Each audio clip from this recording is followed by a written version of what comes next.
চাওক বটদ্ৰৱা থান অসমৰ ভিতৰত নহয় নেকি? হেলিকপ্টাৰত কিমানখিনি পেট্ৰল লাগিব? তেখেতে গাড়ী দিওতো যাব পাৰে, কিয় গাড়ী দি যোৱা নাই? হেলিকপ্টাৰ দি কিয় গৈছে? আমি যদি যাওঁ আমি এতিয়া গাড়ী দি যাব লাগিব, ট্ৰেইনত ধাক্কা খাই খাই যাব লাগিব, বাছত ধাক্কা খাই খাই যাব লাগিব, তেখেতেতো নাযায়।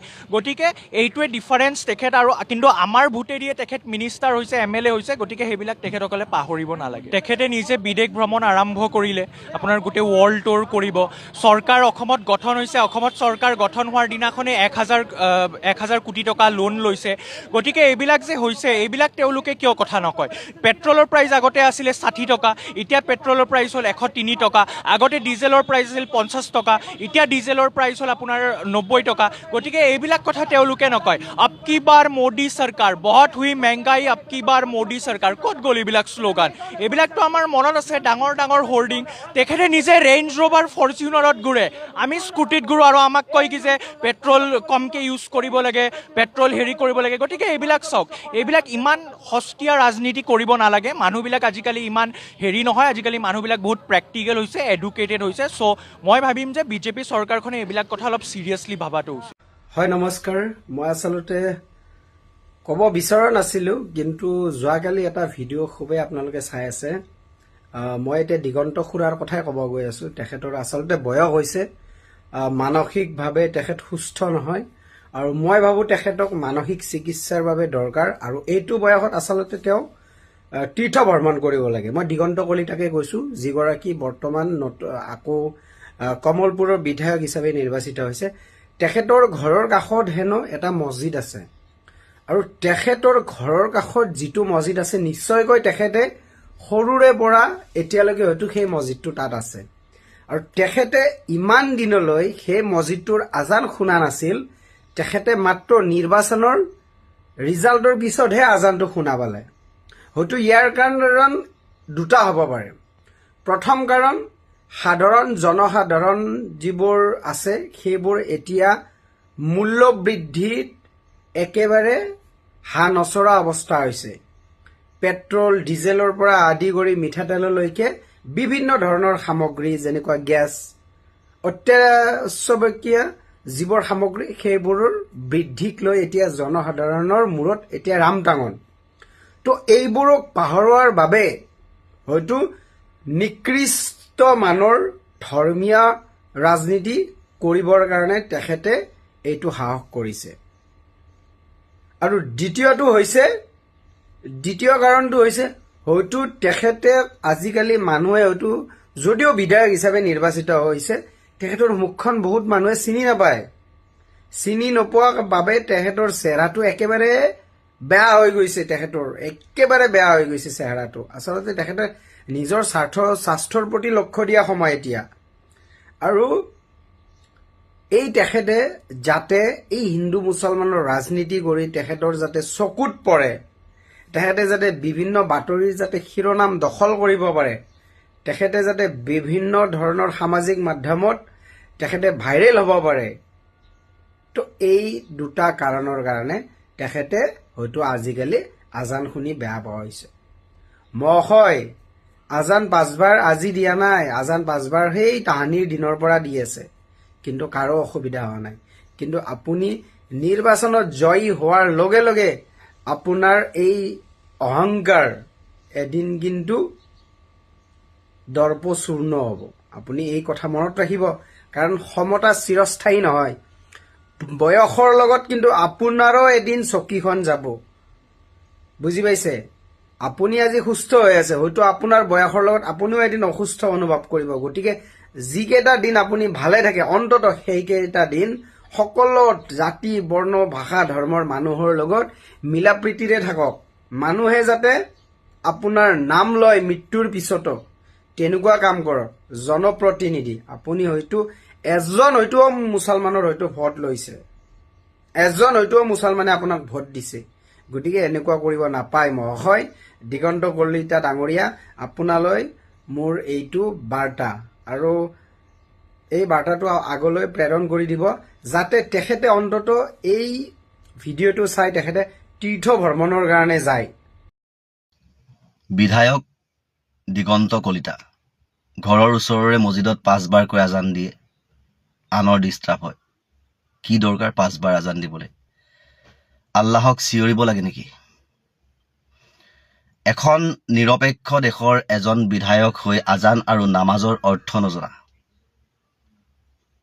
কিয়নো ভাৰতবৰ্ষ হিন্দু মুছলমান সকলোৰে সমান অধিকাৰ আছে। এইখন দেশত সকলোৰে ত্যাগ আছে আৰু সকলো জাতি ধৰ্ম নিৰ্বিশেষে এই দেশৰ হকে যুঁজি শ্বহীদৰ নাম আছে। এইখন দেশৰ মন্ত্ৰীৰ পৰা MLA লৈকে হিন্দুৰ পৰা মুছলমান, অতীজৰ পৰা সকলোৱে দেশ আচলতে চলাই গৈছে। কিন্তু এই চৰকাৰৰ দিনতহে মুছলমানৰ পৰা আচলতে হিন্দুৰ ডিষ্টাৰ্ব হৈছে, হিন্দু অসুৰক্ষিত হৈছে। যি হিন্দুৰ সুৰক্ষাৰ কাৰণে আহিছে চৰকাৰ, আজি 10 বছৰ হ'ল, কিন্তু এই 10 বছৰত হিন্দু এতিয়াও সুৰক্ষিত হোৱা নাই। তাৰ আগত কিন্তু হিন্দু অসুৰক্ষিত নাছিল। যেতিয়া কংগ্ৰেছৰ চৰকাৰ আছিল, বা যেতিয়া কোনোবা মুছলমান ৰাষ্ট্ৰপতি আছিল, বা যেতিয়া কোনোবা মুছলমান প্ৰধানমন্ত্ৰী আছিল, তেতিয়া কিন্তু ভাৰতবৰ্ষ হিন্দুৰ কেতিয়াও অসুৰক্ষিত নাছিলে। কিন্তু এতিয়া ভাৰতবৰ্ষৰ হিন্দু অসুৰক্ষিত হৈছে। কিয় হৈছে? কিয়নো ভাৰতবৰ্ষৰ হিন্দু যদি আছিলে 70%, এতিয়া 80% বাহিৰৰ হিন্দু আহি ভাৰতত দপদপনি লগাই আছে। আৰু সেইকাৰণে আজি বাহিৰৰ হিন্দুৰ কাৰণেই ভাৰতৰ হিন্দু অসুৰক্ষিত হৈছে। কিন্তু আজি অসমত অসমীয়া বুলি ক'লে একাংশই হিন্দুখিনিকহে অসমীয়া বুলি কয়, মুছলমান অসমীয়া নহয়। মানে খিলঞ্জীয়া অতীজৰ যিখিনি মুছলমান সেইখিনি অসমীয়া বুলি নকয়। কিন্তু বাংলাদেশৰ পৰা অহা হিন্দুজনো আজি অসমীয়া হৈ গৈছে। বিহাৰীজনো আজি হিন্দু হ'লে অসমীয়া হয়, মাৰোৱাৰীজনো আজি হিন্দু হ'লে তেওঁ অসমীয়া হয়। কিন্তু খিলঞ্জীয়া হ'লেও মুছলমানজন কিন্তু মুছলমানেই হয়, তেওঁ কেতিয়াও অসমীয়া নহয়। একাংশ হিন্দুত্ব গোলামী মানুহৰ মনৰ কথা কৈ আছো মই। গতিকে সেই বিধায়কজনক কওঁ, দিগন্ত কলিতা, তুমি গাহৰি মাংস খাব নাপায়, কিন্তু বাহিৰত ৰান্ধি খাই পেলাই আকৌ তুমি পেটত মালটো লৈ ভিতৰলৈ যাব পায়। সেয়াই তোমাৰ ধৰ্মৰ কৰ্ম। গতিকে তুমি আনৰ ধৰ্মক আঙুলি টোৱাই কথা নকবা। নামাজ হৈছে মছজিদত মনে মনে পঢ়া 5 বাৰ, দিনটোত 5 বাৰ। সৃষ্টিকৰোতাই এই মুছলমান ধৰ্মৰ ওপৰত নামাজ দি পঠাইছে, ঠিক তেনেকৈ হিন্দু ধৰ্মৰ ওপৰতো দিনটোত 3 বাৰ দি পঠাইছে। কিন্তু তুমি এইখিনি ধৰ্মৰ কৰ্ম নকৰাৰ কাৰণে তুমি ডিষ্টাৰ্ব পোৱা আনৰ ধৰ্মক। মোৰ ঘৰৰ কাষতো 5 বাৰ আজান দিয়ে। সেই আজানৰ ধ্বনি শুনিলে এনেকুৱা লাগে যেতিয়া ৰাতিপুৱা খুব টোপনি টানি থাকে, কোনোবাই গৈ মছজিদত আজান দিয়ে, যে তেতিয়া চিন্তা কৰোঁ যে ভগৱান, তুমি সৃষ্টি কৰিছা মানৱ জাতি, আৰু সকলো জাতি বা সকলো জীৱ এই মুহূৰ্তত শুই আছে, কিন্তু তোমালৈ ভয় কৰি সেইজন মানুহেই গৈ তোমাৰ নামত বিচনাৰ পৰা উঠি গৈ মছজিদত মাইকৰ লাউড স্পীকাৰত মুখ লগাই আৰু আন 10 জনক আহ্বান জনাইছে যে মছজিদলৈ আহক, নামাজ পঢ়ক। সেইটো আৰবিত অৰ্থ আছে, মানুহক মছজিদলৈ আহ্বান জনোৱা হয়। আগতে মাইক লগাই আহ্বান জনোৱা নাছিল। আগত জনসংখ্যা নাছিল, যান-জঁট নাছিল, হুলস্থুল নাছিল। ক'ৰবাত চিঞৰি পেলাই আজান দিলেই মুখেৰে বহুত দূৰলৈকে শব্দ গৈছিল আৰু মানুহে গম পাইছিল। আৰু এতিয়া যান-জঁট বাঢ়ি গ'ল। পৃথিৱীৰ হুলস্থুলত মানুহৰ শব্দ হয়তো পাকঘৰৰ পৰা বাপেকে যদি পুতেকক আগফালে বহি থাকিলে চিঞৰে, ভালকৈ নুশুনে। সেইকাৰণে আজানটো মাইকত দিব লগা হয়। আৰু সেই মাইকত দিয়াৰ লগে লগে ৱক্ত মানুহৰ মনত পৰে, সময় মনত পৰে। কোনোবা কৰ্মব্যস্তত থাকে, আজান শুনি মছজিদলৈ ঢাপলি মেলে। মুছলমান মানুহক 5 বাৰ নামাজ পঢ়িবৰ কাৰণে সৃষ্টিকৰোতাই দি পঠাইছে। তাত তুমি বাধা কৰি লাভ নাই। যেতিয়া 1 মাহ ভাগৱত দিনে ৰাতিয়ে মাইকত পঢ়ে, সেই নামঘৰৰ কাষতো কোনোবা মুছলমানৰ ঘৰ আছে। তেওঁলোকে কিন্তু আমনি নাপায়। তেওঁলোকে ৰাতি টোপনিটো যদি ভাগৱতৰ পৰা সাৰ পায়, তেওঁলোকেও নিজৰ ঈশ্বৰৰ নাম লয়, যে পৃথিৱীত মানুহ সৃষ্টি কৰিছা, প্ৰত্যেক ধৰ্মই কিন্তু দিনে ৰাতিয়ে তোমাৰ নাম লৈছে। তুমি সেই নামখিনি যাতে তোমাৰ তেওঁলোকৰ কাৰণে সদায় সুকীয়াকৈ ৰাখিবা। তোমাৰ নাম যেতিয়া লৈছে, তেওঁলোক সদায় ধাৰ্মিক হয়, তেওঁলোকে তোমালৈ ভয় কৰিছে। আৰু সেই ভয় যেনেকৈ কৰিছে, যেনেকৈ স্বৰ্গ আৰু নৰক দুডোখৰ জেগা আছে, মৃত্যুৰ পিছত তুমি তেওঁলোকক স্বৰ্গ দিবা। সেইখিনি মুছলমানেও কামনা কৰে। যি ধৰ্ম কৰে তেওঁলোকৰ কাৰণে মুছলমানসকলে কি কৰে? প্ৰাৰ্থনা কৰে, দোৱা কৰে। সকলো বিশ্ববাসীৰ কাৰণে দোৱা কৰে। তাত হিন্দু আৰু মুছলমান বুলি কৈ নকৰে। বিশ্বৰ মানৱ জাতিৰ কাৰণে মুছলমানে দোৱা কৰে। বিশ্বৰ মানৱ জাতিৰ কাৰণে মুছলমানে প্ৰাৰ্থনা কৰে।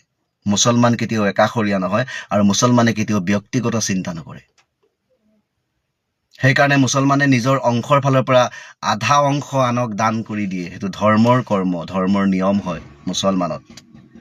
গতিকে মুছলমানক তুচ্ছ তাচ্ছিল্য কৰি নাভাবিব যে মুছলমানক ইয়াৰ পৰা ক'ৰবাত খেদি পঠিয়াব পাৰিম।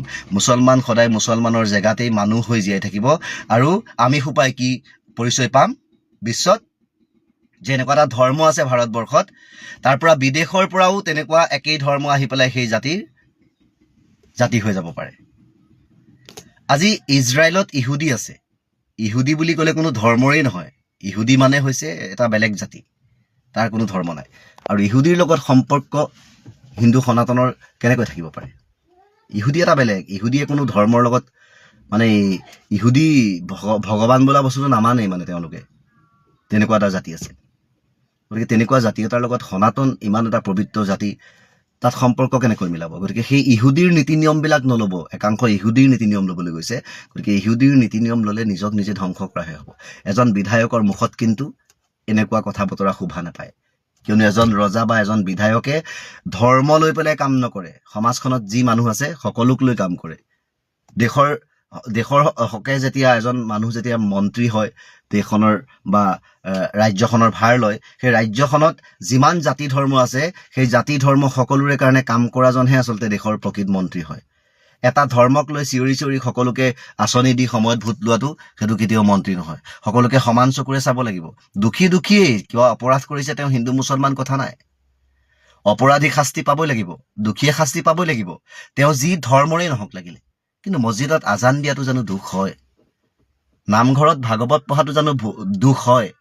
মন্দিৰত টিলিঙা বজোৱাটো জানো দোষ হয়? যদি সেয়া দোষ হয়, সেইবিলাক যদি দোষ বুলি আপোনালোকে ক'বলৈ যায়, তেতিয়া আৰু আপোনালোকে ভাবিব পাৰে যে দেশৰ নেতা মন্ত্ৰী, প্ৰধানমন্ত্ৰী, মুখ্যমন্ত্ৰী এইবিলাকেই ভগৱান, বাকী আৰু ভগৱান নাই, ধৰ্ম কৰিব নালাগে। আনৰ ডিষ্টাৰ্ব হয়। আনৰ ডিষ্টাৰ্ব, বাকীবোৰ কাম ক'ত আনৰ ডিষ্টাৰ্ব নহয়? আনৰ ডিষ্টাৰ্ব কৰাকে আপোনালোকে কাম কৰা নাই?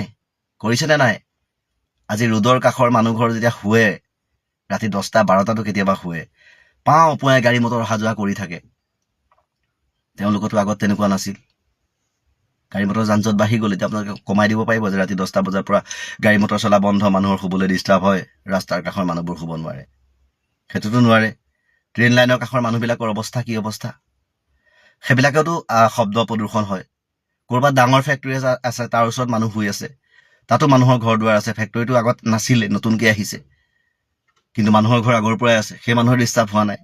গতিকে এইবিলাক থাৰ্ড ক্লাছ ফাল্টু কথা কৈ মানুহৰ মাজত বিভ্ৰান্তিৰ সৃষ্টি কৰা একাংশ মূৰ্খ মানুহ দেশৰ নেতা হ'ব বুলি ভবা নাছিলোঁ কেতিয়াও।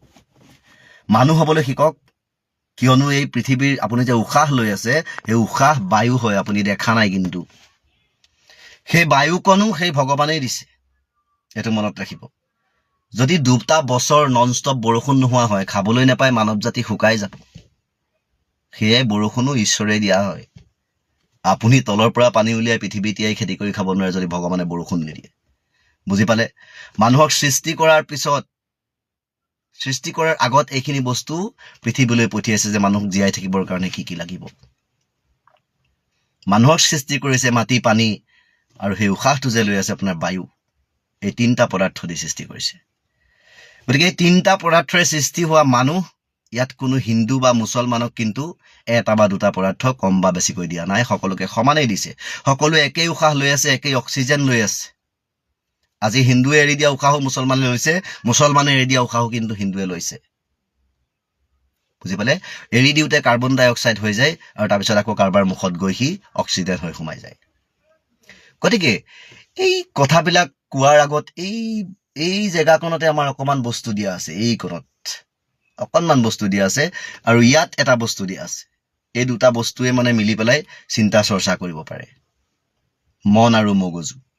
এই বস্তু 2টা খটাই পেলাই কিছুমান মন্তব্য কৰাৰ আগত খটাই পেলাই মন্তব্যটো কৰিব, তেতিয়া আচলতে ভুল মন্তব্য নোলায় আৰু কাৰোবাৰ মুখত তুচ্ছ তাচ্ছিল্য হ'বও নালাগে। গতিকে এখন ভদ্ৰ সমাজত ভদ্ৰ মানুহৰ দৰে জীয়াই থাকক, আৰু ভদ্ৰ হৈ জীয়াই থাকিবলৈ দিয়ক। বাহিৰৰ পৰা হিন্দু গোটাই অসমীয়া জাতি মজবুত কৰিব নালাগে। অসমত থকা জাতিটোৱে অসমীয়া জাতি মজবুত কৰিব পাৰে। কিন্তু এই অসমতেই যে অসমীয়াৰ শত্ৰু, সেই শত্ৰু ধৰা পৰাৰ পিছত আকৌ সেই অসমৰ মানুহে আচলতে উভতি শত্ৰুকেই সহযোগিতা কৰা, এইবিলাকতো বহুত কথা সোমাই আছে। এইটো কাৰণেই সোমাই আছে, এই 5টা আঙুলিৰ কথা মই সদায় কওঁ, ইয়াৰ পৰা যেতিয়া 1, 2টা নাইকিয়া কৰি দিব, বাকী 3টাৰ সাহস কমি যায়। এতিয়া সেই মোৰ দেশত এইটোৱেই হৈ আছে। সেইকাৰণে আজি তক আমি শত্ৰুক ছাপোৰ্ট কৰি আছোনে? জেলতে সোমাই আছে হত্যাকাৰী। আমি নিমাত, আমাৰ মুখৰ মাত নাই, কিয়নো সকলোৱে একেলগে কলকলালে ৰাউৰণিটো বেছি হ'ব আৰু জোৰটো বেছি হ'ব, একদম মানে মজবুত এটা মুঠি হ'ব। কিন্তু তাৰ মাজৰ পৰা যদি আমি এই দুটা ছাইড কৰি দিলোঁ, এই মুঠিটো মাৰোঁ, এইটোত কিন্তু কাম নাই, আঙুলি ভাগি আপোনাৰ ভাগিহে যাব পাৰে। সেইকাৰণে আচলতে জোৰটো কমি গ'ল। গতিকে মূৰ্খৰ অভাৱ কমি গৈছে আৰু জ্ঞানীৰ অভাৱ হৈ গৈছে। কথা বতৰাবিলাক গম পাইছেনে? যিমানেই নিচা মুকলি কৰি দিয়া হ'ল, সিমানেই মানুহৰ বিবেক শুকাই গ'ল। এই বিজেপি চৰকাৰৰ দিনত নিচাৰ ব্যৱসায় কৰি বহুত ভঙা চিঙা হেৰিয়াত থকা মানুহ বহুত কোটিপতি হৈ গুচি গ'ল। নিচা ইমান আদান প্ৰদানকৈ চলি আছে আৰু সেই নিচাই মানুহৰ বিবেক নষ্ট কৰি গৈছে। গতিকে নিচা খাবলৈ কমাওক, নিজৰ বিবেক সুস্থ কৰক। তেতিয়া দেখিব যে আমি দেশখনত এক হৈ জীয়াই থাকিব পাৰিছোঁ, সুস্থ হৈ জীয়াই থাকিব পাৰিছোঁ আৰু শক্তিবান সবল এখন ৰাজ্য হিচাপে আমি অসমক মানে জীয়াই ৰাখিব পাৰিছোঁ আৰু অসমীয়া জাতিটো এটা শক্তিবান জাতি বুলি আমি বিশ্বৰ আগত পৰিচয় দিব পাৰিছোঁ। অসমীয়া জাতিৰ মাজত যে হিন্দু, মুছলমান, শিখ, খ্ৰীষ্টান এইবোৰ নাই, মাত্ৰ এটা জাতি আছে, মজবুত জাতি আছে। ইয়াৰ লগত কোনো অন্যায় কৰিব নোৱাৰে, চব একেলগে হুৰহুৰাই ওলাই যায়। আজি মই এটা কথা কওঁ, আমি এটা ছাগলী আৰু মই, এটা মানুহ আৰু এটা ছাগলী, দুটা মানুহে সমানে যুঁজি আছো। দুটা ছাগলী, এটা মানুহৰ এটা ছাগলীয়ে যুঁজি আছো, কিন্তু কোন জিকিব? ছাগলীটো জিকিব নোৱাৰে কেতিয়াও। সি লাগে যিমানেই ডাঙৰ নহওক, এটা ছাগলী মোৰ লগত জিকি যাব নোৱাৰে। মই পাকে পকাৰে হ'লেও ছাগলীটোক মই পকৰাই পেলাই দিম। কিন্তু একেলগে যদি আপোনাৰ লগত 1000 ছাগলী আহি যায়, ইটোৱে খুন্দা সিটোৱে খুন্দা, আপুনি এটাক ধৰিহে ৰাখিব, দুটাক ধৰি ৰাখিব, আপুনি গোটেইগালক ধৰি ৰাখিব নোৱাৰে। বাচি যাব পাৰিব? কেতিয়াও নোৱাৰিব। তাতকৈ আৰু মই বেছি উদাহৰণ নিদিওঁ। জাষ্টিছ ফৰ জুবিন গাৰ্গ আৰু জয় আই অসম। ইয়াত কোনো বিদেশীয়ে অসমীয়া জাতিৰ নাম লৈ কেতিয়াও অসমীয়া হ'ব নোৱাৰিব। ইয়াত থকা অসমীয়াই অসমীয়া হয়, সি লাগে হিন্দু হওক বা মুছলমান হওক। যাৰ কথা বতৰা, যাৰ অস্তিত্ব অসমীয়া জাতিৰ লগত জড়িত আছে, সি প্ৰকৃত অসমীয়া আৰু সি সদায় অসমীয়া হৈ থাকিব। ইয়াত কোনোবা নতুন মানুহ আহি ধৰ্মৰ নাম লৈ, ধৰ্মৰে আৱেগিক কৰি, সকলোৱে জানে যে ভাৰতবৰ্ষখনত হিন্দু মুছলমান কৰিলেই হিন্দুসকলে একাংশই বহুত ভাল পাই যায় আৰু তাতেই আমি সুবিধা ল'ব পাৰিম। ভাল পোৱাসকলে পাব, কিন্তু সকলোৱে নাপাব। যি প্ৰকৃত অসমীয়া, যি খিলঞ্জীয়া ভূমিপুত্ৰ, সি কিন্তু নিজক হিন্দু বুলি কেতিয়াও পৰিচয় দিয়া নাই আৰু নিদিয়ে। সি নিজক অসমীয়া বুলি ক'ব, বাছ। সি লগত আৰু দুজন মুছলমানক লৈ যাব, খিলঞ্জীয়া অসমীয়া মুছলমান। সি কিন্তু লগত হিন্দু দুজন বিহাৰী বা বাংলাদেশী হিন্দুক লৈ নাযায়, কিয়নো সি অসমীয়া। সি তেজে প্ৰাণে সি অসমীয়া, সি ভাষাৰে সৈতে অসমীয়া। সি কিন্তু বেলেগক লৈ ধৰ্মৰ নামত কেতিয়াও সি জাতি গঢ়িবলৈ নাযায়। 5বাৰ মাইকেদি নামাজৰ মই ধৰ্মটোক মই তাচ্ছিল্য কৰা নাই, কিন্তু কিয় লাগে? আপোনালোকে ধৰ্ম অন্তৰত থাকিব লাগে। ৰাইজক খুদাই পেলাই ধৰ্মটো, যিটো মই বুজি নাপাওঁ। মোৰ এই কাষতে মছজিদটো আছে, ইয়াতে সদায় 5বাৰ তেওঁলোকে আজান দিয়ে, কিয় লাগে? আচলতে দিব নালাগে, এইটো বেলেগক ডিষ্টাৰ্ব কৰা হয়, আমিতো কৰা নাই। মই ভাবো মুখ্যমন্ত্ৰী এইটো ক্ষেত্ৰতো পদক্ষেপ ল'ব লাগে যে শুকুৰবাৰক বাদ দি বাকী দিনটোত এই যি মাইকে যোগেৰে নামাজৰ যি আজান দিয়ে, সেই আজান প্ৰক্ৰিয়াটো বন্ধ হ'ব লাগে। কি নিয়ম আছে, কি আইন আছে, সেইটো চৰকাৰে সিদ্ধান্ত ল'ব। ৰাজীৱ খদিয়াই এনে গাই থৈ যোৱা নাছিলে যে আমি লাগিব লাগে কিহত আৰু লাগি আছো কিহত। খুব লজ্জাকৰ। এই কথাখিনি শুনাৰ পিছত নিশ্চয় আপোনালোকৰ মনতো প্ৰতিক্ৰিয়া সৃষ্টি হৈছে। আপোনালোকে কি ভাবিছে কমেণ্ট কৰিব। যিটো সময়ত জাপানে তেওঁলোকৰ টেকনিকেল পদ্ধতি উন্নত কৰি নিজৰ দেশখন কেনেকৈ আগুৱাই নিব লাগে সেই চিন্তাত মগ্ন হৈ আছে, যিটো সময়ত চীন দেশে বিভিন্ন টেকনিকেলি পদ্ধতিৰ লগতে শিক্ষা ব্যৱস্থা কেনেকৈ উন্নত কৰিব পাৰি, কেনেকুৱাকৈ তেওঁলোকৰ দেশখন আগশাৰীৰ এখন দেশ হিচাপে গঢ়ি তুলিব পাৰি, সেই চিন্তাত মগ্ন হৈ আছে। বিভিন্ন দেশে আন দেশৰ লগত ফেৰ মাৰিব পৰাকৈ নিজৰ নিজৰ দেশৰ উন্নতিৰ কথা চিন্তা কৰিছে। সেইখিনি সময়ত আমাৰ অসমত জয় শ্ৰীৰাম, আল্লাহু আকবাৰ, হিন্দু আৰু মুছলমানৰ ৰাজনীতি চলি আছে।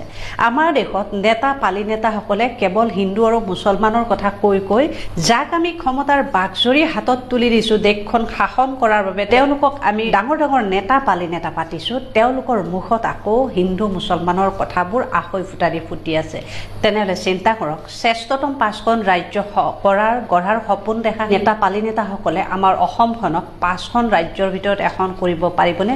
যদি আমি ধৰ্মীয় নীতিৰে ৰাজনীতি কৰি থাকোঁ, যদি আমি প্ৰত্যেক মুহূৰ্তত হিন্দু মুছলমান কৰি থাকোঁ, যদি আমি প্ৰত্যেক মুহূৰ্তত জয় শ্ৰীৰাম আল্লাহু আকবাৰ ধ্বনি দি থাকোঁ আৰু এজনে আনজনক কেৱল ধৰ্মক তাচ্ছিল্য কৰি থাকোঁ। মাননীয় কলিতা ডাঙৰীয়াক এই ভিডিঅ'টোৰ যোগেৰে মোৰ ফালৰ পৰা দুটা প্ৰশ্ন। প্ৰথম কথা, তেওঁ যিটো কৈছে যে মাইকত আজান সদায় দিব লাগে নেকি, ডেইলি 5 বাৰকৈ নামাজ সদায় পঢ়িব লাগে নেকি? ডেইলি 5 বাৰ নামাজ পঢ়াটো প্ৰত্যেক ইছলাম ধৰ্মৰ নীতি আৰু নিয়ম। আল্লাহে বান্ধি দিয়া, আল্লাহে পবিত্ৰ কোৰাণ শ্বৰীফত কোৱা প্ৰত্যেক ইছলাম ধৰ্মাৱলম্বী লোকসকলৰ নীতি নিয়মৰ ভিতৰত পৰা বিষয়টোৱে হৈছে আমাৰ 5 বাৰ দৈনিক নামাজ পঢ়া। গতিকে এই 5 বাৰ নামাজ পঢ়াটো যিহেতুকে আমাৰ ইছলাম ধৰ্মৰ নীতি আৰু নিয়ম, এই ক্ষেত্ৰত আপুনি প্ৰশ্ন কৰিবলৈ কোন যে ডেইলি 5 বাৰ নামাজ পঢ়িব লাগে নেকি বুলি। এতিয়া প্ৰত্যেক ধৰ্মৰে নীতি নিয়ম বেলেগ বেলেগ, কিন্তু সেইবুলি আমাৰ ইছলাম ধৰ্মৰ মানুহে হিন্দু ধৰ্মৰ মানুহক কোৱাটো উচিত হ'ব নেকি যে তেওঁলোকে নামঘৰত গৈ কিয় গীতা পাঠ কৰে, কিয় মন্দিৰলৈ যায়? এইবোৰ প্ৰশ্ন কৰা যেনেকৈ উচিত কথা নহয়, দৈনিক 5 বাৰকৈ নামাজ পঢ়ে নেকি বুলি প্ৰশ্ন কৰাটো মোৰ বোধেৰে উচিত নহয়। মোৰ বোধেৰে নহয়, প্ৰত্যেক মানুহেই ক'ব এই কথাটো। কাৰোবাৰ ধৰ্মীয় নীতি নিয়মক আঙুলি টোৱাবলৈ আচলতে কাৰো অধিকাৰ নাই। যিহেতুকে সংবিধানে অধিকাৰ দিছে প্ৰত্যেক জাতি জনগোষ্ঠীয়ে ভাৰতবৰ্ষত নিজৰ নিজৰ ধৰ্মমতে জীয়াই থাকিব পাৰিব, নিজৰ ধৰ্ম পালন কৰিব পাৰিব। গতিকে এই ক্ষেত্ৰত কলিতা ডাঙৰীয়া এই প্ৰশ্নটো কৰাত মোৰ কিছু দ্বিমত আছে আৰু সেইবাবে এই প্ৰশ্নটো মই তেখেতক কৰিছোঁ। আৰু দ্বিতীয় প্ৰশ্নটো হৈছে যে মাইকত আজান দিয়া বিষয়টো। হয়, মাইকত আজান দিব নালাগে, যদিও আমি অতীজৰে পৰা দেখি আহিছিলোঁ যে এতিয়াৰ পৰা মাইক ওলাইছে, এই ব্যৱস্থাটো হোৱাৰ পিছৰ পৰা মাইকত আজান দিয়ে। মাইকত আজান এই কাৰণে দিয়ে যে এখন গাঁৱত ইমূৰৰ পৰা সিমূৰলৈ যিহেতুকে ভালেই সংখ্যক মানুহ থাকে বা প্ৰত্যেক ঘৰ মানুহে যাতে নামাজৰ প্ৰতি আকৰ্ষিত হয় বা নামাজ কিবা যদি কামত ব্যস্ত থাকে তেওঁলোকে নামাজখিনি পঢ়িবৰ কাৰণে যাতে মনটো আকৰ্ষিত হয়, সেই উদ্দেশ্যে এটা আহ্বান কৰা হয় যে নামাজ পঢ়িব হৈছে, আল্লাহৰ নীতি আৰু নিৰ্দেশনা অনুসৰি আপোনালোকে নামাজ পঢ়িবলৈ আহক। আৰু যিহেতুকে পুৰুষসকলে মছজিদত নামাজ পঢ়াটো এটা সুন্নত, গতিকে নামাজ মছজিদত একেলগে পঢ়াৰ বাবে সমূহীয়াভাৱে আহ্বান জনোৱাটোৱে হৈছে মছজিদত দিয়া সেই আজানৰ অৰ্থ। গতিকে সেই আজানটো শুনি কাৰোবাৰ অসুবিধা হ'ব বুলি আপুনি কেনেকৈ ক'ব পাৰিলে? খুব আচৰিত লগা। আমি দেখিছোঁ বিভিন্ন হিন্দু ধৰ্মৰ বিভিন্ন সনাতনী ভাই বন্ধুসকলে বহুতেই কয় যে মছজিদৰ আজানটো শুনিলে মনটো কিবা এটা পাতল লাগি যায়, সঁচাকৈ কিবা এটা ভাল লাগে। বহুত আপোনালোকৰ ধৰ্মৰ বহুত মানুহে আছে যে মছজিদৰ আজান শুনি ভাল পায়। আমিও আপোনালোকৰ গীতা শ্লোক শুনি ভাল পাওঁ, আপোনালোকৰ ভগৱত বন্দনা শুনি ভাল পাওঁ, সৰস্বতী বন্দনা শুনি ভাল পাওঁ, আপোনালোকৰ ভোজন মন্ত্ৰ আমিও গাওঁ। কিন্তু সেই বুলি আমি আপোনালোকৰ ধৰ্ম প্ৰতিটো বস্তু যিহেতুকে আমি ভাল পাওঁ, গতিস্থলত আমাৰ মছজিদৰ আজানটো শুনি আপোনাৰ অসুবিধা হোৱা কথাটো এটা আপুনি নিজৰে মেণ্টেলিটিটো, নিজৰ মানসিকতা কিমান তললৈ লৈ গৈছে সেই কথাটো আপুনি এবাৰ ভবাটো উচিত আছিল। আৰু দ্বিতীয় কথাটো হৈছে, ঠিক আছে মছজিদত মাইকত আজান নিদিয়ে, মই মোৰ ভিডিঅ' যোগে প্ৰত্যেক ইছলাম ধৰ্মাৱলম্বী লোকক মই আহ্বান জনাম, আপোনাক মই কথা দিছোঁ যে মছজিদত মাইকত যাতে কোনেও আজান নিদিয়ে। কিন্তু এই আহ্বানটো মই তেতিয়া কৰিম যেতিয়া এই যে আপোনালোকে মদৰ লাইচেঞ্চ খুলি দিছে, এই যে মদৰ লাইচেঞ্চ খুলি দিয়াৰ বাবে দৈনিক সেই উঠি অহা নৱপ্ৰজন্ম, উঠি অহা যুৱ প্ৰজন্মই যে সেই মদ খোপা গিলি দৈনিক যে এক্সিডেণ্ট হৈ আছে, দৈনিক যে দুৰ্ঘটনাত পতিত হৈ আছে, দৈনিক যে এখন ঘৰত কান্দোনৰ ৰোল উঠিছে, দৈনিক যে এখন ঘৰত অশান্তিৰ সৃষ্টি হৈছে, গিৰিয়েকে মদ খাই গৈ ঘৰত অশান্তি কৰে, ঘৈণীয়েকক মাৰপিট কৰে, ল'ৰা ছোৱালীক মাৰপিট কৰে, মদ খাবলৈ ঘৈণীয়েকৰ পৰা পইচা লৈ আনিব বিচাৰে আৰু পইচা নিদিলেও মাৰপিট কৰে, কৰে, গিৰিয়েকৰ কাম বন নাই, ল'ৰা ছোৱালী পঢ়িব লাগে নে একো খবৰ নাই। এই যে মদে কিমান ঘৰ এখনত খেলি মেলি লগাই আছে, কিমানখন ঘৰ ধ্বংসৰ মুখলৈ ঠেলি দিছে, কিমানজন মাকৰ বুকু সুদা কৰি দুৰ্ঘটনাত পতিত হৈছে, ডেকা উঠি অহা প্ৰজন্ম মদ গিলি গিলি তেওঁলোকে সমাজখন যে বিশৃংখল কৰি লৈ গৈ আছে। এই ক্ষেত্ৰত আপোনালোকে মদৰ লাইচেঞ্চ বন্ধ কৰিব পাৰিবনে? আপুনি যে মছজিদৰ মাইকৰ আজানটোত পোৱা অসুবিধাখিনি, এই যে মদৰ লাইচেঞ্চ দিয়াৰ বাবে সমাজখনত অসুবিধা হৈ আছে, সেইখিনি আপোনালোকে দেখা নাইনে? আপুনি যিদিনা মদৰ লাইচেঞ্চ বন্ধ কৰিব, আপুনি যিদিনা মদৰ বিপক্ষে মাত মাতিব, আপুনি যিদিনা উঠি অহা প্ৰজন্মক সেই মদৰ পৰা বিৰত থাকিব লাগে বুলি আপুনি সমাজক আহ্বান জনাব, সিদিনা মই মোৰ পেজত ভিডিঅ' আপলোড কৰিম যে আমাৰ ইছলাম ধৰ্মাৱলম্বী লোকসকলক মাইকত যাতে তেওঁলোকে আজান নিদিয়ে। লাজ লাগিছে আপোনালোকৰ এনেকুৱা কথা বতৰাবোৰৰ পৰা। আপোনালোকে কয় নহয় মুছলমান মানুহ কিয় বিজেপিক ভোট নিদিয়ে, কিয় বিজেপিৰ পৰা আঁতৰত থাকে, এইবিলাক কাৰণতে আচলতে আঁতৰত থাকে। আজি ইমান দিনে মছজিদৰ মাইকৰ আজানৰ পৰা কাৰো অসুবিধা নহ'ল, 2-4জনে বাৰু অকণমান বেছি হিন্দু হ'বলৈ গৈ, অকণমান বেছি সনাতনী হ'বলৈ গৈ, অকণমান সেই দেখুৱাবলৈ গৈ আপোনালোকে আজি মছজিদৰ আজানত অশান্তি পোৱা হ'ল, অসুবিধা পোৱা হ'ল। ইয়াতকে দুখ লগা, বেয়া লগা পৰিৱেশ আৰু কিবা থাকিব পাৰেনে? আপুনি হয়তো নাজানে যে মই আচলতে এই কথাখিনি মই অন্তৰৰ পৰা কৈছোঁ, হৃদয়ৰ পৰা কৈছোঁ যে মই অকল মছজিদৰ আজানেই নহয়, মই মছজিদৰ আজান যিমান ভাল পাওঁ বা মছজিদৰ আজানৰ প্ৰতি যিমান শ্ৰদ্ধা আছে, ভক্তি আছে, আপোনালোকৰ সেই সৰস্বতী বন্দনা, ভগৱত বন্দনাৰ প্ৰতিও মোৰ সেই শ্ৰদ্ধা আছে। মই গাওঁ আপোনালোকৰ ভগৱত বন্দনা, মই দৈনিক গাওঁ। আপোনালোকৰ সেই সৰস্বতী বন্দনা মই দৈনিক গাওঁ, আপোনালোকৰ ভজন মন্ত্ৰ মই দৈনিক গাওঁ। গতিকে আপোনালোকৰ সেই কৰ্মৰ প্ৰতি মোৰ যদি কোনো অনীহা নাই, মোৰ যদি ভিতৰৰ পৰা শ্ৰদ্ধা আছে, তেন্তে আপোনাৰ দৰে নেতা, পালি নেতাসকলে আমাৰ গোটেই সমাজখন একত্ৰীকৰণ কৰি ৰখাৰ বিপৰীতে আপোনালোকে সমাজখন ভাগ ভাগ কৰিব বিচাৰিছে। আচলতে কোনোবাই ঠিকেই কৈছিলে যে জাতিয়ে সমাজখন এক কৰে, ৰাজনীতিয়েহে ভাগ ভাগ কৰে। একদম সঁচা কথা। আপোনালোকে সেইটো আপোনালোকৰ কথা বাতৰি মানসিকতাৰ পৰাই হয়তো সমাজক বুজাই দিলে। এই ভিডিঅ'টো নিশ্চয় কোনোবা সনাতনী ভাই বন্ধুসকলেও চাই আছে। আপোনালোকে তেখেতৰ এই কথাখিনিৰ সহমত দিছে নাই আপোনালোকে কমেণ্ট কৰিব। আৰু দ্বিতীয়তে মই কোৱা কথাখিনি আপোনালোকে একমত হয় নে নহয় সেইটোও কমেণ্ট কৰিব। আপোনালোকে যদি একমত হয় ভিডিঅ'টো শ্বেয়াৰ কৰিব, লগতে আপোনালোকৰ পজিটিভ নিগেটিভ আপোনালোকে কি ভাবে আপোনালোকে মতামত আগবঢ়াব। চৰকাৰখনে এয়া কি কৰিবলৈ ওলাইছে? তেওঁলোকে নিজৰ ইচ্ছামতে চলাব খুজিছে নেকি অসমৰ সংবাদ মাধ্যম? ইতিমধ্যে বেছিভাগ সংবাদ মাধ্যমেই চৰকাৰৰ আঙুলিৰ ইংগিতত সকলো কাম কৰাৰ পিছত যিসকলে সাধাৰণ জনতাৰ পক্ষত থাকি সাধাৰণ মানুহৰ মনৰ কথাবোৰ কবলৈ আৰম্ভ কৰিছে বা কৈ আছে, সেইসকল সংবাদ প্ৰতিষ্ঠানকো এতিয়া নাকি লগাবলৈ বিশেষ কৌশল অৱলম্বন কৰিছে এইখন চৰকাৰে। আৰু এয়া গণতন্ত্ৰৰ কাৰণে চূড়ান্ত অশুভ। আৰু এনেকুৱা এটা কাম কৰিবলৈ গৈয়ে এইখন চৰকাৰে দৈনিক অগ্ৰদূত নামৰ দৈনিক বাতৰি কাকতখনত বিজ্ঞাপন দিয়া বন্ধ কৰি দিছে। দৈনিক অগ্ৰদূত কাকত কৰ্তৃপক্ষই ক্ষোভেৰে লিখিবলগীয়া হৈছে এই কথা। দৈনিক অগ্ৰদূতক হেনো 1 ইঞ্চিৰো বিজ্ঞাপন নিদিয়ে, আৰু এয়া হেনো ওপৰৱালাৰ নিৰ্দেশ। আৰু এই কথাটো জনসংযোগৰ সঞ্চালক ডাঙৰীয়াই দৈনিক অগ্ৰদূত কাকতৰ কৰ্তৃপক্ষক মাতি নি গৈছে। মানে কি হবলৈ গৈ আছে? আৰু আমাৰ মতে এয়া অগণতান্ত্ৰিক কাম কাজ। যদি দৈনিক অগ্ৰদূত কাকত বিজ্ঞাপন পোৱাৰ যোগ্য, তেওঁলোকক বিজ্ঞাপনৰ পৰা বঞ্চিত কৰিব নোৱাৰে। এখন পুৰণা বাতৰি কাকত, তাৰ চাৰ্কুলেশ্যন কিমান সেই কথা আমি এতিয়া গুৰুত্ব দিব নাযাওঁ, যিহেতুকে চাৰ্কুলেশ্যন নথকা বহুত কাকতেই বিজ্ঞাপন পাই আছে। আৰু যদি সকলো কাকতেই বিজ্ঞাপন পায়, তেতিয়াহ'লে কিয় দৈনিক অগ্ৰদূত কাকতক বিজ্ঞাপন নিদিব? ইয়াৰ উদ্দেশ্য কি, লক্ষ্য কি, এই সকলোবোৰ কথা জনতাক জনাব লাগিব। এনেইতো কলে নহব যে তোমালোকক বিজ্ঞাপন নিদিওঁ, ওপৰৰ নিৰ্দেশ, এনেকে কলে শেষ নেকি? আৰু আশ্চৰ্যকৰ ভাৱে এই সিদ্ধান্তৰ বিৰুদ্ধে কোনো এটা সাংবাদিক সংস্থাই, সংগঠনে এতিয়ালৈকে মুখ খোলা নাই। তেওঁলোকে এখন স্মাৰক পত্ৰও দিয়া নাই কিয় এইটো কৰা হল জানিবৰ কাৰণে। মানে কি, এয়া অগণতান্ত্ৰিক কাম কাজ। এই কথাবোৰ বন্ধ হব লাগে। কাৰণ চৰকাৰ যিয়েই নহওক, যাৰেই নহওক, তেওঁলোকে গণতান্ত্ৰিক কাম কাজ চলাই নিয়াটো বিচাৰো। তেওঁলোকে সংবাদ মাধ্যমক এনেকে তেওঁলোকৰ নিৰ্দেশ মতে চলোৱাটো আমি নিবিচাৰো। কাৰণ সংবাদ মাধ্যমৰ মূল কামেই হ'ল জনসাধাৰণৰ পক্ষত থাকি চৰকাৰৰ নেতিবাচক কামবোৰ দেখুওৱা। কাৰণ চৰকাৰৰ ইতিবাচক কামবোৰ দেখুৱাবৰ কাৰণে এটা ব্যাগম বিভাগ আছে, যাৰ জৰিয়তে কোটি কোটি টকা খৰচ কৰা হয়। গতিকে বিভিন্ন বিষয়, সমস্যা, সংঘাত এই সকলোবোৰ দেখুৱাবৰ কাৰণে সংবাদ প্ৰতিষ্ঠানসমূহে বিশেষ ভূমিকা গ্ৰহণ কৰিব লাগে। কিন্তু এতিয়া হৈছে কি, যিসকল সংবাদ প্ৰতিষ্ঠানে চৰকাৰৰ মতে কাম কাজ কৰে, চৰকাৰৰ মুখপত্ৰত পৰিণত হৈছে, সেইসকল সংবাদ মাধ্যমৰ একাংশ মালিক, ডাঙৰ ডাঙৰ ঠিকাদাৰ, উদ্যোগপতি, বিভিন্ন ব্যৱসায়িক লিপ্ত তেওঁলোক।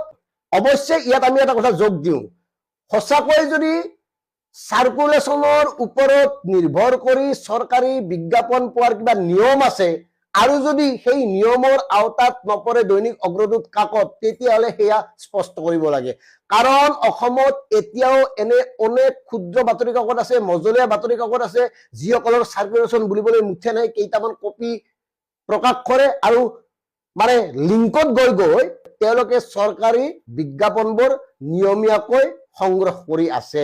গতিকে এই বিষয়বোৰো নজৰত অনা উচিত আৰু সঁচাকৈ যদি চৰকাৰী নিয়ম মতে বিজ্ঞাপন নাপায় তেতিয়াহ'লে দিব নালাগে, আৰু যদি চৰকাৰী নিয়ম মতে বিজ্ঞাপন পায় তেতিয়াহ'লে এনেকে বঞ্চিত কৰিব নোৱাৰে, এয়া একদম স্পষ্ট কথা। আৰু ইয়াৰ বিৰুদ্ধে প্ৰতিটো সাংবাদিক দল সংগঠনে মাত মতা উচিত। প্ৰতিটো সংবাদ প্ৰতিষ্ঠানে একগোট হৈ এই বিষয়ে আলোচনা কৰি গুৰুত্বপূৰ্ণ ভূমিকা গ্ৰহণ কৰা উচিত। আৰু যদি কোনোবাই ভাবিছে অগ্ৰদূতকহে দিয়া নাই, আমিতো ঠিকেই পাই আছো, তেতিয়াহ'লে ইয়াতকে আৰু অগণতান্ত্ৰিক কথা একো হ'ব নোৱাৰে। গতিকে আমি ডিকেবি ফেক্টে এই বিষয়টো মুখ্যমন্ত্ৰী ডাঙৰীয়াৰ দৃষ্টি আকৰ্ষণৰ বাবে ৰাখিলো।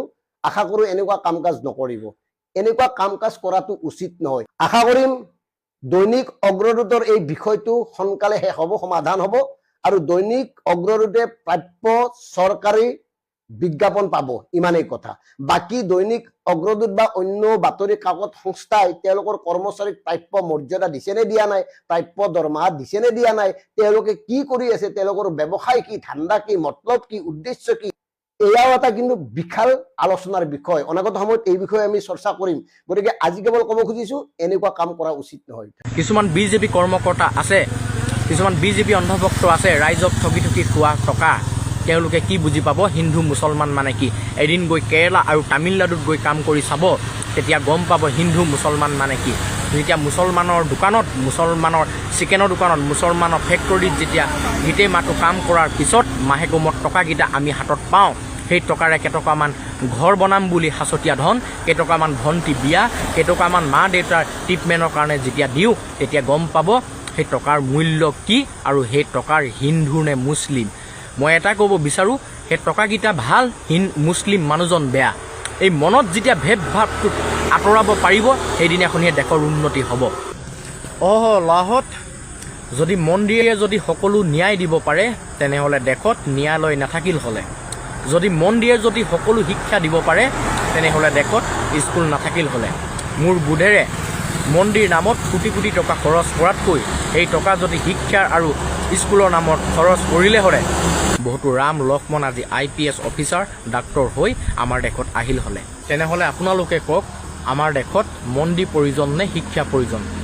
সঁচাকৈ যদি মন্দিৰ প্ৰয়োজন, তেনেহ'লে মনত এগাল হিংসা ভাৱ লৈ আনৰ হেঁপাহৰ ঘৰ এখন ভঙাটো, তেনেহ'লে সেইটো কিহৰ ধৰ্ম? যিদিনাখনিয়ে আমাৰ দেশত ধৰ্ম নহয় কৰ্মত গুৰুত্ব দিব, সেইদিনাখনিয়ে আমাৰ দেশত এনেকুৱা এটা ৰাম মন্দিৰ নহয়, এনেকুৱা হাজাৰটা ৰাম মন্দিৰ বনাব পৰা হ'ব।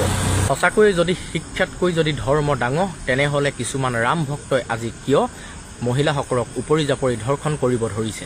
নিজৰ ধৰ্মক বচোৱাক লৈ যদি আনৰ চকু পানীয়ে বাট নেদেখুওৱা হয়, তেনেহ'লে তেনেকুৱা ধৰ্মক আজি মই ধিক্কাৰ দিছোঁ। ধৰ্মটো তেনেকুৱা নহয়। মোৰ বোধেৰে ধৰ্মই হ'ল কৰ্ম। আপুনি যি কৰ্ম কৰি দেখাব, সেয়াই হ'ল আপোনাৰ সত্য ধৰ্ম। আমাক ধৰ্মই কেতিয়াও বিভেদ কৰিব শিকোৱা নাই, ধৰ্মই সদায় একতা হৈ থাকিবই শিকাইছে। মোৰ বোধেৰেতো ভগৱান এজনেই। যেনেদৰে আমাৰ মুখ্যমন্ত্ৰী ডাঙৰীয়াক আমি মাতো মামা, কোনোবাই মাতে ছাৰ, কোনোবাই মাতে মুখ্যমন্ত্ৰী, কিন্তু মানুহটো এজনেই তেওঁ। তেনেধৰণে কোনোবাই মাতে আল্লাহ, কোনোবাই মাতে ভগৱান, কিন্তু ভগৱান এজনেই। যি মনৰ ভিতৰত বিশ্বাস কৰি লয়, তেওঁ মানে ক'ত সেয়াই আল্লাহ, তেওঁ মানে ক'ত সেয়াই ভগৱান। এয়া আমাৰ মনৰ ভ্ৰম হয়। ভগৱান প্ৰকৃতত এজনেই। আপোনালোকে যদি বাছি লয়, সেইজন আপোনাৰ মানে ক'ত আল্লাহ, আপোনাৰ মানে ক'ত ভগৱান। তেওঁ কোনো আন নহয়, তেওঁ এজনেই। মই ল'ৰাহঁত তহঁতক কওঁ, যাৰ শিক্ষা আছে তাৰ কোনোদিনাখনি মৰণ নাই। যিয়ে ধৰ্ম আৰু জাতিৰ লগত লাগি থাকিব তাৰ কোনো সন্মান নাই, এই কথা মনত ৰাখ। তেতিয়াহ'লে তহঁতি নিজে ক, তহঁতি ধৰ্ম পাছত লাগিবিনে নিজৰ শিক্ষা ক্ষেত্ৰত লাগিবি? শ্ৰদ্ধাৰ ৰাইজ, news 18 Assam and north east নামৰ নিউজ চেনেল এটা আছে। এই নিউজ চেনেলটোৰ মালিক ভাৰতবৰ্ষৰ বিখ্যাত উদ্যোগপতি মুকেশ আম্বানী ডাঙৰীয়া। এই নিউজ চেনেলটোৱে যোৱা 2-3 দিন ধৰি যেতিয়াৰ পৰা অসমত মূল্যবৃদ্ধি হৈছে, চাউল চেনিৰ দাম বাঢ়িছে, পিঁয়াজৰ দাম বাঢ়িছে, ফল মূলৰ দাম বাঢ়িছে, পেট্ৰল ডিজেলৰ দাম বাঢ়িছে, আন খাদ্য সামগ্ৰী আৰু অত্যাৱশ্যকীয় সামগ্ৰীৰ মূল্যবৃদ্ধি যেতিয়াৰ পৰা হৈছে, এই চেনেলটোৱে ভাৰতবৰ্ষৰ বাহিৰৰ পাকিস্তান, বাংলাদেশ ইত্যাদি অনুন্নত দেশসমূহত পেট্ৰল ডিজেল ইত্যাদিৰ দাম কেনেধৰণে বাঢ়িছে এই প্ৰচাৰত ব্যস্ত আছে। এটা কথা সকলোৱে জানে যে ভাৰতবৰ্ষৰ সন্মানীয় প্ৰধানমন্ত্ৰী ডাঙৰীয়াৰ প্ৰিয় বন্ধু হৈছে মুকেশ আম্বানী নাইবা গৌতম আদানী ডাঙৰীয়া। গতিকে এওঁলোকৰ কাৰণে যোৱা 12টা বছৰত প্ৰধানমন্ত্ৰী ডাঙৰীয়াই কি কৰিলে দেশখনৰ লগত, এই কথাও সৰ্বজন বিদিত। গতিকে এওঁলোকৰ চেনেলসমূহে বিজেপিৰ হৈ কাম কৰিবই লাগিব, বিজেপি প্ৰ'মেক্স হিচাপে কাম কৰিবই লাগিব, আৰু 12টা মাহে এই চেনেলসমূহে বিজেপিৰ হৈ কাম কৰে। কিন্তু যেতিয়া জনসাধাৰণে প্ৰকৃতাৰ্থত সমস্যাত ভোগে, মূল্যবৃদ্ধিৰ নিচিনা প্ৰকোপ যেতিয়া আহে, তেতিয়া কমচে কম গণতন্ত্ৰৰ চতুৰ্থ স্তম্ভ হিচাপে বিবেচনা কৰা এইসমূহ চেনেলে কোন মালিক কোন দল পাহৰি জনসাধাৰণৰ সমস্যাসমূহ দাঙি ধৰি চৰকাৰক জবাবদিহি কৰিব লাগে, যাতে চৰকাৰে সেইবোৰ নিয়ন্ত্ৰণ কৰিবলৈ বাধ্য হয়। কিন্তু তাকেই নকৰি যিটো সময়ত জনসাধাৰণৰ মূৰৰ ওপৰত টাঙোন পৰিছে, মূল্যবৃদ্ধিৰ প্ৰকোপে সকলোকে জুৰুলা কৰিছে, চৰকাৰী চাকৰিয়াল আৰু টকা পইচা থকা মানুহখিনিৰ বাহিৰে যিখিনি মানুহে হাজিৰা কৰি খায়, যিখিনি মানুহে আঁচনিৰ ওপৰত নিৰ্ভৰশীল, যিখিনি মানুহে ব্যক্তিগত খণ্ডত কাম কৰি নিজৰ জীৱন নিৰ্বাহ কৰি আছে, সেই মানুহখিনিক মূল্যবৃদ্ধিয়ে কেনেধৰণে জুৰুলা কৰিছে ভোগা মানুহখিনিয়েহে বুজে। গতিকে জনসাধাৰণৰ কমচে কম এই সময়খিনিত এনেধৰণৰ কাম কৰিবলৈ নাপায়। আৰু পাকিস্তান, বাংলাদেশ ইত্যাদিৰতো দৰ্শকে এই চেনেলসমূহ বনোৱা নাই। এই যে আমাৰ সাংবাদিকসমূহ, তেওঁলোকে সাংবাদিক হিচাপে প্ৰতিষ্ঠিত হৈছে, বাঘা সাংবাদিক হৈছে, সকলোৰে জীৱনত উত্তৰণ ঘটিছে, নিউজ চেনেলসমূহৰ দৰ্শক আমাৰ ভাৰতবৰ্ষৰ আৰু অসমৰহে, তাৰ দৰ্শকেতো তেওঁলোকৰ নিউজ চেনেল নাচায়। গতিকে যিসমূহ দৰ্শকে এই চেনেলসমূহ চাই এওঁলোকক প্ৰতিষ্ঠা কৰিছে, য'ত তেওঁলোকে ব্যৱসায় কৰে, য'ত তেওঁলোক ডাঙৰ মানুহ হৈছে, সেই মানুহখিনি আৰু সেই নিজৰ সমাজখনৰ কথা ভাবিব লাগে। আৰু এখন লিষ্ট উলিয়াইছে, কোনে উলিয়াইছে, কি চ'ৰ্চ, ক'ৰ পৰা আহিছে, কোন সংগঠন, একো নাম নাই, কেৱল পেট্ৰল ডিজেল আৰু কেইখনমান দেশৰ নাম লিখা আছে আৰু পাৰ্চেণ্টেজ এটাত প্ৰচাৰ কৰি ফুৰিছে। ইমান অপপ্ৰচাৰ, ইমান প্ৰপাগেণ্ডা। মানুহৰ জ্ঞান বুদ্ধি আৰু বিবেক আছে, মানুহে কথাবোৰ বুজি পায়। মূল্যবৃদ্ধিৰ নিচিনা সংকট যেতিয়া আহিছে, সকলোৱে একেমুখে চৰকাৰক জবাবদিহি কৰিব লাগে আৰু নিয়ন্ত্ৰণ কৰাৰ কাৰণে বাধ্য কৰিব লাগে।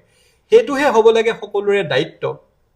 গতিকে সকলো সময়তে কোন মালিক কোন দলৰ হৈ কাম কৰিব লাগে, এই বিষয়বোৰতে যদি ব্যস্ত থাকে আৰু প্ৰতিটো ক্ষেত্ৰতেই যদি জনসাধাৰণক বিপথে পৰিচালিত কৰে, তেনেহ'লে এইখন সমাজ হৈ থাকিবনে বাৰু?